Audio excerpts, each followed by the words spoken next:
السلام علیکم ورحمۃ اللہ وبرکاتہ. تو کیسے ہیں آپ سب لوگ؟ امید ٹھیک ٹھاک ہوں گے، خیریت سے ہوں گے، مزے میں ہوں گے. تو آپ دیکھ رہے ہیں یوٹیوب چینل اسلامک پرسکرپشن. میرا نام ہے سید محمد علی حمزہ، اور آج کی ویڈیو کا جو ٹاپک ہے وہ یہ ہے کہ سورہ فاتحہ کے بغیر نماز نہیں ہوتی. کچھ علماء کرام کہتے ہیں سورہ فاتحہ کے بغیر نماز نہیں ہوتی، کچھ کہتے ہیں سورہ فاتحہ کے بغیر نماز ہو جاتی ہے، یعنی کہ امام صاحب کے پیچھے قرات نہیں کرنی ہے آپ نے جب امام صاحب کچھ پڑھ رہے ہوں. تو یہ کچھ علماء کرام کا موقف ہے. کچھ علماء کرام کہتے ہیں کہ سورہ فاتحہ کے بغیر نماز نہیں ہوتی. تو چلیے قرآن و حدیث کی روشنی میں کیا ہمیں پتہ چلتا ہے کہ کس طرح ہمیں سورہ فاتحہ پڑھنی چاہیے، نہیں پڑھنی چاہیے، کیا معاملہ ہے. سب سے پہلے آپ کے سامنے میں حدیث پیش کروں گا، تو اس کے بعد پھر علماء کرام کی رائے کی طرف چلیں گے. تو سب سے پہلے آپ کے سامنے موجود ہے ترمذی، حدیث نمبر ہے 311. رسول اللہ صلی اللہ علیہ وسلم نے فجر پڑھی، آپ پر قرات دشوار ہو گئی. نماز سے فارغ ہونے کے بعد آپ صلی اللہ علیہ وسلم نے فرمایا مجھے لگ رہا ہے کہ تم لوگ اپنے امام کے پیچھے قرات کرتے ہو. ہم نے عرض کیا جی ہاں، یعنی کہ صحابہ کرام نے عرض کیا جی ہاں اللہ کی قسم ہم قرات کرتے ہیں. آپ نے فرمایا تم ایسا نہ کیا کرو سوائے سورہ فاتحہ کے، اس لیے کہ جو اسے نہیں پڑھتا اس کی نماز نہیں ہوتی. تو آپ کے سامنے یہ حدیث رکھ دی ہے. دوسری حدیث بخاری میں ہے 756، آپ کی اسکرین پہ شو ہو رہی ہوگی، اور اس کے اندر بھی یہی الفاظ ہے. رسول اللہ صلی اللہ علیہ وسلم نے فرمایا جس شخص نے سورہ فاتحہ نہ پڑھی اس کی نماز نہیں ہوتی. تو آپ نے موقف سن لیا، یہ مطلب کہ آپ نے حدیث آپ کے سامنے رکھ دی میں نے. آپ اس کو چیک آؤٹ بھی کر سکتے ہیں کتابوں میں، حدیث کی کتابوں میں چیک آؤٹ کر سکتے ہیں. اب چلتے ہیں علماء کرام کی طرف. علماء کرام کیا کہتے ہیں اس حوالے سے. تو سب سے پہلے ہمارے ساتھ جو موجود ہیں وہ موقف لیتے ہیں، مدنی چینل کا موقف لیتے ہیں. تو سٹارٹ کرتے ہیں. امام کے پیچھے پڑھنا چاہیے نہیں پڑھنا چاہیے؟ اب یہ سوال پڑھنا چاہیے یا نہیں پڑھنا چاہیے، پڑھنا بھی چاہیے اور نہیں بھی پڑھنا چاہیے. تو امام جب قیام کی حالت میں ہوگا تو اس وقت ہم ثنا تو پڑھیں گے. اگر پہلی رکعت ہے تو اس میں ہم ثنا پڑھیں گے. ثنا پڑھنے کے بعد مقتدی خاموش ہو جائے گا. اب تعوذ، تسمیہ اور سورہ فاتحہ اور سورت یہ امام پڑھے گا. پہلی، دوسری، تیسری، چوتھی رکعت میں قیام میں ہم نے قرآن نہیں پڑھنا. ٹھیک، ہم نے قرآن نہیں پڑھنا. اس کے علاوہ رکوع، سجود، اس کی تسبیحات ہم نے پڑھنی ہے. امام اللہ اکبر کہے گا تو ہم بھی کہیں گے، امام التحیات پڑھے گا ہم بھی پڑھیں گے. تو بقیہ سارے کام ہم نے کرنے ہیں. صرف قراءت امام کے پیچھے نہیں کی جاتی، جیسے کہ حدیث مبارکہ بیان کی تھی کہ رسول اکرم صلی اللہ تعالی علیہ وسلم نے فرمایا من کان لہ امام فقراءۃ الامام قراءۃ لہ. جو امام کے پیچھے نماز پڑھے تو امام کی قراءت اس کی قراءت ہوتی ہے. صحیح.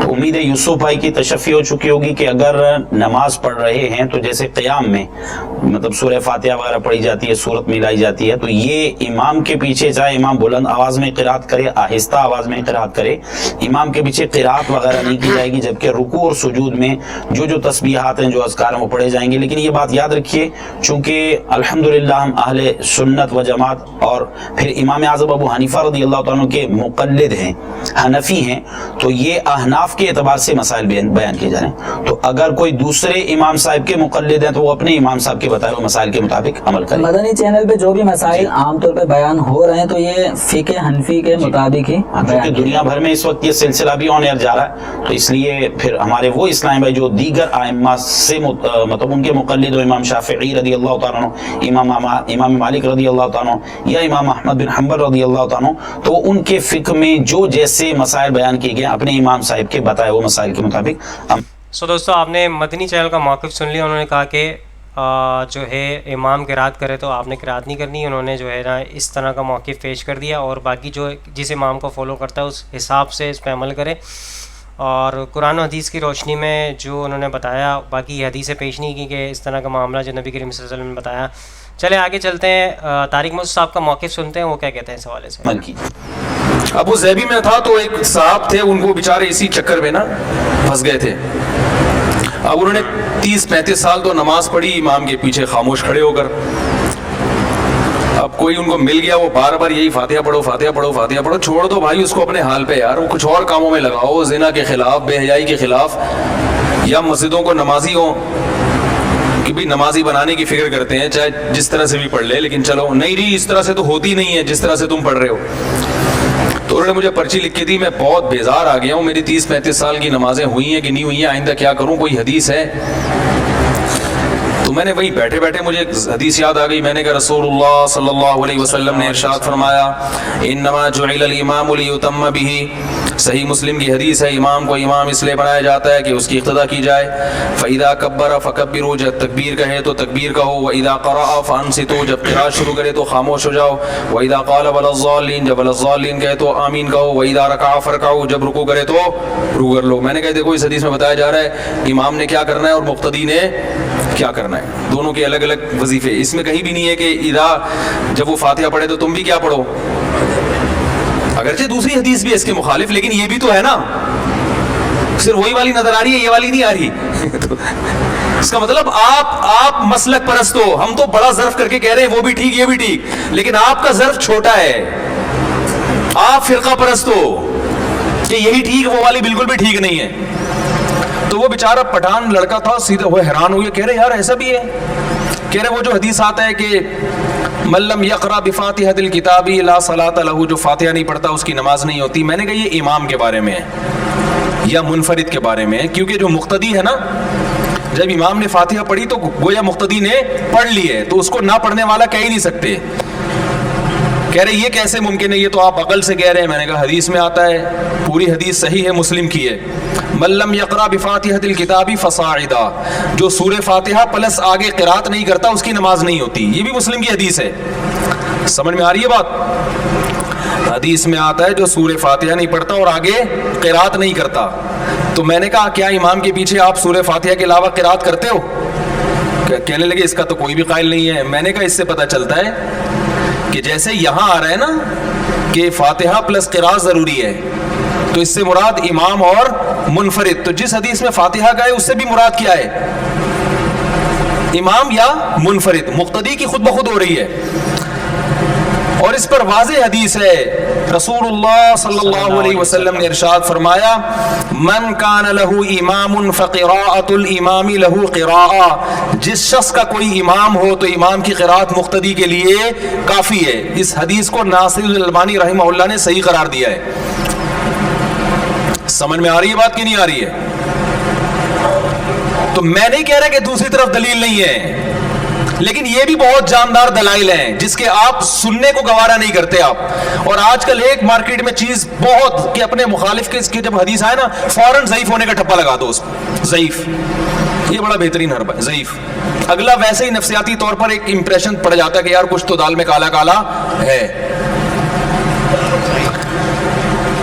سمجھ رہے ہیں؟ فرقہ پرست ہم جب ہوتے جب ہم کہتے ہیں یہی ٹھیک ہے, اور دنیا میں جو حنفی مذہب کو فالو نہیں کرتا وہ جہنم میں جائے گا, وہ غلط ہے, پھر ہم فرقہ پرست ہوتے ہیں. ہم تو بڑا ظرف کر کے کہہ رہے بھائی وہ بھی ٹھیک ہے, اور آج سے نہیں کہہ رہے, شروع سے کہہ رہے ہیں. جب سے ہم ممبر سنبھالا ہے بیانات کر رہے ہیں اس وقت سے یہ کہہ رہے ہیں. وجہ اس کی یہ کہ اب بعض لوگ یہ بھی اپنے کھاتے میں ڈال لیتے ہیں کہ میرے بیانات سن کے مفتی صاحب یہ کہہ رہے ہیں. ٹھیک ہے, جنہوں نے ہمارے بیانات سنے وہ, میں تو 14 سال کا تھا جب سے میں بیان کر رہا ہوں, اس وقت سے ہم یہی کہہ رہے ہیں. میرے بچپن کے دوست بھی ہوں گے یہاں مجمع میں یا بیان سنتے ہیں, آپ ان سے پوچھ لیں, کبھی لے آؤں گا. ورنہ بچپن کے دوست کو تو کبھی کسی سے ملانا نہیں چاہیے, آپ کو پتا ہے نا, وہ تو سارے راز جانتا ہے, ساری بدماشیاں ساری شرارتیں جانتا ہے, لیکن پھر بھی ہم ملانے کے لیے تیار. دوستو آپ نے طارق مجید صاحب کا موقف سن لیا. انہوں نے یہی کہا کہ دونوں طرف دلائل موجود ہیں, تو آپ جس پہ بھی عمل کر سکتے ہیں, آپ جس پہ عمل کرنا چاہتے ہیں اس پہ عمل کریں, لیکن کسی کو بھی غلط نہ کہیں کہ بھائی سامنے والا غلط ہے تو یہ صرف صحیح ہے. تو دونوں طرف دلائل موجود ہیں. تو چلیے اب چلتے ہیں اسرار احمد صاحب حافظ اللہ تعالی, ان کا موقف سنتے ہیں. اللہ تعالیٰ ان کو جنت نصیب کرے, ان کو جنت میں اعلیٰ مقام اعلیٰ درجہ نصیب کرے, آمین. یہ نماز کا جزو لازم ہے. اصل نماز یہی ہے.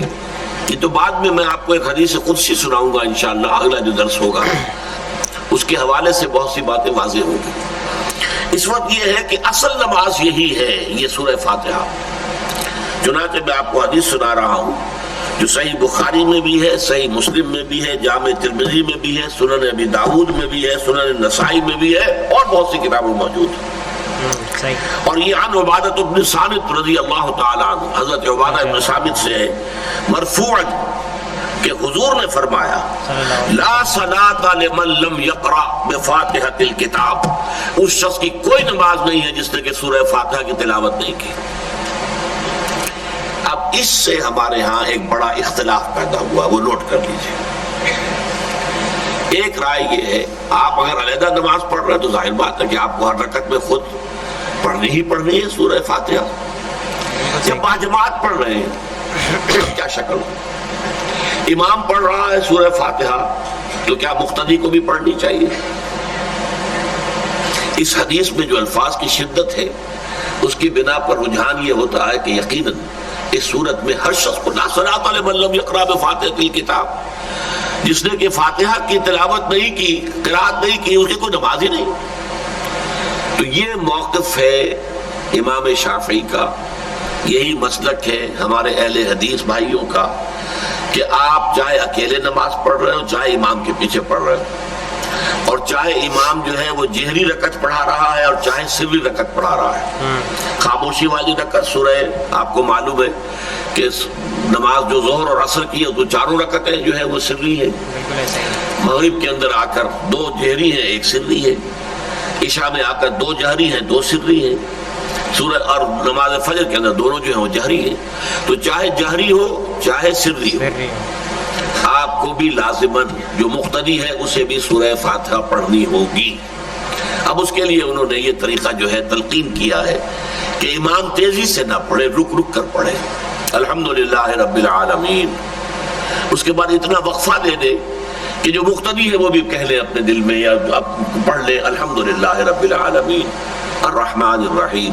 تو یہ رک رک کر پڑھنا، خاص طور پر اگر آپ کو موقع ہوا ہو کسی اہل حدیث امام کی امامت میں نماز ادا کرنے کا تو آپ دیکھیں گے کہ بڑا فرق ہے۔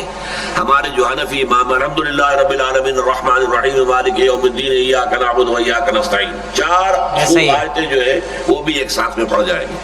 لیکن یہ کہ عام طور پر جو اہل حدیث حضرات ہیں وہ رک رک کر ٹھہر ٹھہر کر پڑھتے ہیں، ترتیل کے انداز میں پڑھتے ہیں۔ یا پھر دوسری شکل انہوں نے ایک اور کی ہے، یہ آپ سعودی عرب میں جب کبھی نماز پڑھیں گے اور آپ پڑھی ہو آپ نے تو وہاں آپ دیکھیں گے کہ امام جو ہے وہ سورہ فاتحہ پڑھنے کے بعد کوئی 1 منٹ جو ہے خاموش رہتا ہے تاکہ آپ اب جو مقتدی ہیں وہ اس وقفے میں وہ اب سورہ فاتحہ پڑھ لیں، پھر وہ قرات کرے گا، کوئی اور آیات اس نے شامل کرنی ہے تو بعد میں شروع کرے گا، درمیان میں وقفہ ہو۔ لیکن ایک مسلک یہ، اور یہ مسلک جو ہے یہ در حقیقت قرآن مجید کی ایک آیت کے اوپر مبنی ہے۔ سورہ اعراف کے آخر میں فرمایا گیا وَإِذَا قُرِئَ الْقُرْآنُ فَاسْتَمِعُوا لَهُ وَأَنصِتُوا، جب قرآن پڑھا جا رہا ہو تو توجہ سے اسے سنو، خود خاموش رہو۔ اب یہ قرآن مجید کی آیت ہے، اس کے بنا پر ایک رائے یہ ہے کہ آپ امام کے پیچھے سورہ فاتحہ نہیں پڑھیں گے، پڑھا جا رہا ہے سنو اس کو، خود خاموش رہو۔ اور اس کے لیے وہ دلیل دیتے ہیں کہ یہ شکل ایک وفد کی سی ہے، جیسے کسی بڑی شخصیت کے پاس اگر آپ کا کوئی وفد جاتا ہے، 8-10 افراد ہیں، ان میں سپوکس مین ایک ہوتا ہے، وہ بات کرتا ہے، باقی سب لوگ موجود رہتے ہیں، سنتے ہیں۔ اسی طریقے سے امام جو ہے وہ گویا کہ آپ کا نمائندہ ہے، وہ پڑھ رہا ہے الحمدللہ رب العالمین الرحمن الرحیم مالک یوم الدین، تو امام کی قرات ہی آپ کی بھی قرات ہو گئی۔ گویا کہ اس آیت سے، اس حدیث سے اختلاف نہیں ہے، اس کی تعبیر سے اختلاف ہے کہ امام کا قرات کر لینا در حقیقت مقتدیوں کی طرف سے بھی قرات ہے۔ اس میں جو حنفی مسلک ہے وہ بہت سخت ہے، اور وہ یہ ہے کہ چاہے سری نماز ہو اور چاہے جہری ہو، ہر کسی بھی حالت میں مقتدی جو ہے وہ سورہ فاتحہ نہیں پڑھے گا۔ اب اس میں ذرا سا سوال پیدا ہوتا ہے کہ جہری رکعت میں تو اس آیت کا اطلاق ہو جائے گا کہ وَإِذَا قُرِئَ الْقُرْآنُ فَاسْتَمِعُوا لَهُ وَأَنصِتُوا، سری میں تو اس آیت کا اطلاق نہیں ہوتا۔ بہرحال یہ مسلک ہے امام شافعی کا، ایک انتہا پر ہے، ہر صورت میں سری ہو یا جہری ہو آپ کو پڑھنی ہی پڑھنی ہے، اور امام ابو حنیفہ دوسری انتہا پر ہے کہ چاہے سری ہو چاہے جہری ہو کسی شکل میں نہیں پڑھنا۔ امام مالک کا مسلک ہے درمیان میں، اور میں اس میں کوئی جھجک محسوس نہیں کرتا کہ میں آپ کے سامنے عرض کر دوں کہ میں اس پر عمل پیرا ہوں۔ وہ کیا ہے؟ جہری نماز میں خاموش رہو اور سنو، اس آیت کا اطلاق ہو جائے گا